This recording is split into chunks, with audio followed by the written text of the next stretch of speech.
Okay,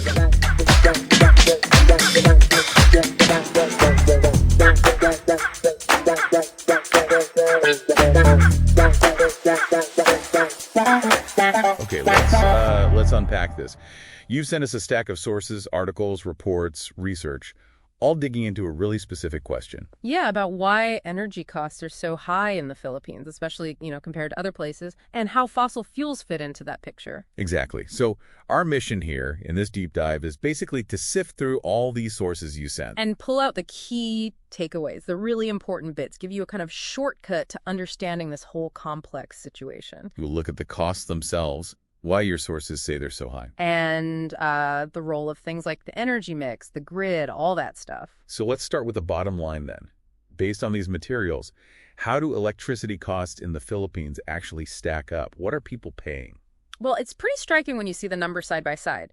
The research suggests Filipino households pay around 22 US cents per kilowatt hour. Okay, 22 cents. Yeah. And compared to neighbors? Big difference. Thailand's apparently at 14 cents. Indonesia around 10 cents, and Malaysia, get this, just 3 cents. Wow, 3 cents. That's huge. I mean, Singapore is higher, sure, about 24 cents, but the sources mention reliability is much better there. Right, that's a key distinction they make, which naturally leads to the big question, why? Why so much higher in the Philippines? And the sources seem to point pretty strongly in one direction. They really do.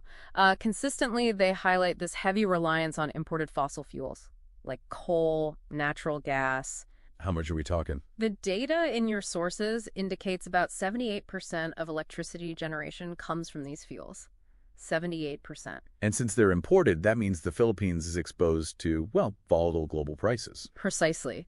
Any jump in the global cost of fuel, it largely gets passed straight through to you, the consumer. Your bill reflects that volatility. And this is made worse, I guess, by the flip side, not much renewable energy. Exactly. That's another point the research brings up. Low penetration of renewables. Yeah, the sources mentioned only about 22% from low-carbon sources overall, but specifically solar and wind, which are often cheaper now. It's surprisingly low, according to these materials, just 2.5% of the mix from solar and wind.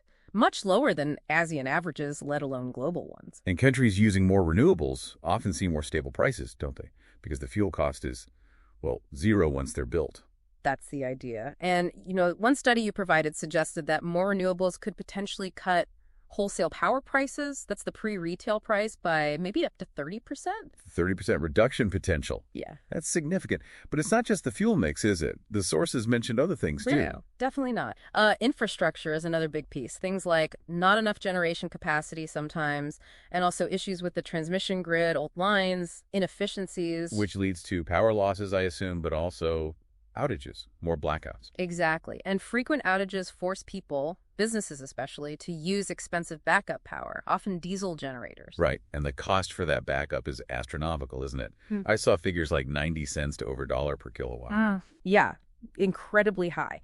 So that adds this whole other layer of cost for consumers dealing with an unreliable grid. It's not just the official tariff. So it's like a double whammy. High baseline costs from imported fuels plus extra costs due to grid problems. Anything else structural?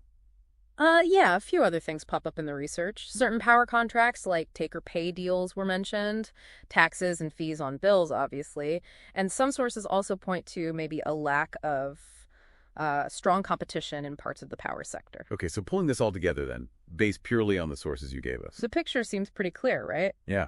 High, unstable electricity costs in the Philippines seem tightly linked to depending heavily on imported fossil fuels like 3/4 of generation. Plus that very low share for solar and wind, only 2.5%. And then the grid inefficiencies causing outages and forcing expensive backup use. We saw Filipino households pay way more per kilowatt hour than most neighbors, mostly because global fuel price swings hit your wallet directly. And while Singapore's price is similar, the sources stress the difference in reliability. That's key. And there's that potential glimmer of hope from renewables, maybe lowering wholesale costs significantly based on some studies you sent. So this deep dive really underscores that the cost isn't just a number. It's tied deeply to the energy mix, grid health, structural things. Which leaves you, the listener, with a pretty pointed question maybe as you look at all this. If relying on these external volatile fuel markets is such a huge driver of cost and instability, what does that really tell us about the true long-term cost of energy security and reliability? Yeah, we're looking at thorium molten salt reactors today, Okay. TMSRs. They've been around conceptually for ages, but maybe their time is coming. Right. So our mission here is to sort of unpack this. What Mhm. are they? How are they really different from, standard nuclear? Mm-hmm. What about safety? Who's actually building them or trying to? And then we'll look at this one company, Copenhagen Atomics, Yeah, interesting approach there. and tackle that question you raised. Could this tech realistically work for somewhere like the Philippines? Is it plausible? Okay, sounds good. Let's get into it. So TMSRs, Yeah. the core idea is thorium fuel, yes, but it's not solid fuel rods. Okay. The thorium is dissolved right into a molten salt, often something called FLiBe, that's lithium beryllium fluoride. Mhm. And this hot liquid salt is both the fuel and the coolant. So it does double duty. And that liquid state, that seems like the fundamental shift from today's reactors, right? Solid uranium, water cooling, lots of pressure. Exactly. These TMSRs, they run hot, maybe 600, 700 degrees Celsius. Yeah. But, and this is key, they operate near normal atmospheric pressure. And why is that low pressure such a big deal? Well, it just massively reduces the engineering stress. Yeah. Fewer risks of leaks or failures tied to keeping water under immense pressure. Plus, think about safety. The fuel's already molten. So no meltdown in the way we usually think of it. The fuel can't melt if it's already melted. Precisely. And that leads to this really elegant passive safety feature they talk about, the freeze plug. Yeah, tell me about that. It sounds quite clever. It is. Basically, you have a section of pipe with the fuel salt, but it's kept actively cooled just enough so the salt there freezes solid. Mm-hmm. A plug? Okay. If you lose power or the cooling system fails for any reason, that frozen plug just melts. Yep. And because the fuel's liquid, gravity does the rest. The whole core inventory just drains down into a separate holding tank, designed to be safe, passively cooled. And the reaction just stops. Great. Automatically. It just stops. No operator action needed, no power needed. It fails safe. That's impressive. Okay, what about the fuel itself? Thorium-232 breathes into uranium-233.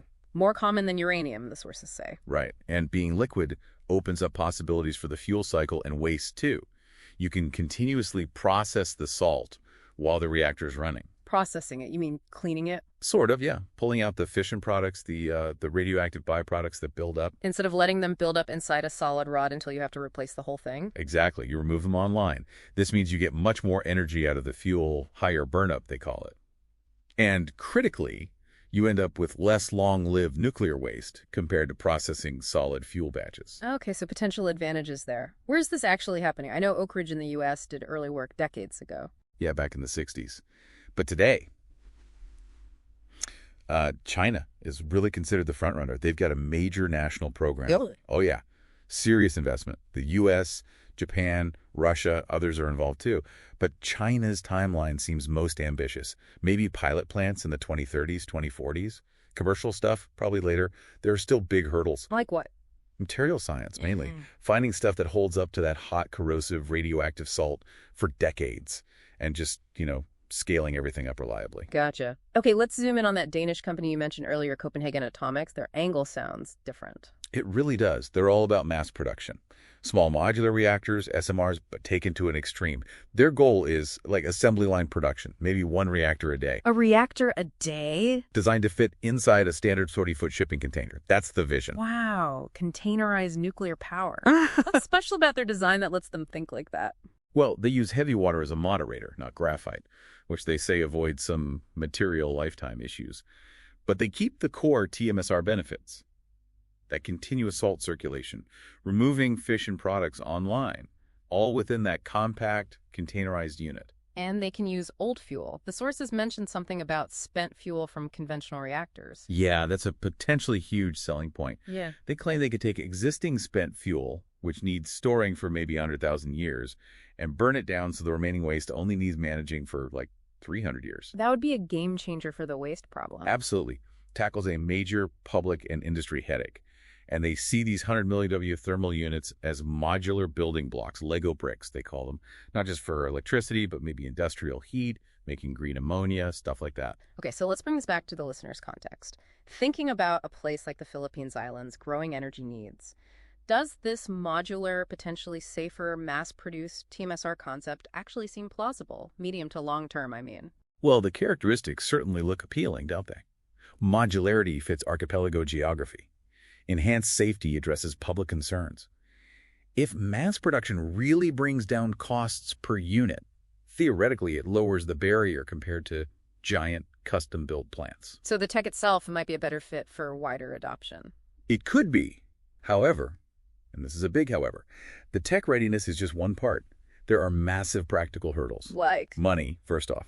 Still needs huge investment. Then you need completely new regulations for this tech. You need trained people, the technical expertise, and you absolutely need public and political buy-in, which is never easy for nuclear. Right. It's not just ordering a container and plugging it in tomorrow, even if the tech worked perfectly. Not at all. The whole ecosystem needs building. So yeah, TMSRs, very promising. Better safety, less waste-efficient fuel use. And these modular ideas like Copenhagen Atomics are pushing the envelope on deployment. The potential seems real. It does. But here's the final thought for you to consider. Bridging the gap between a brilliant technology like this and actually lightening homes and industries. Well, that journey depends as much on navigating finance, regulation, public perception, and practical infrastructure as it does on the nuclear physics itself. It's a complex puzzle.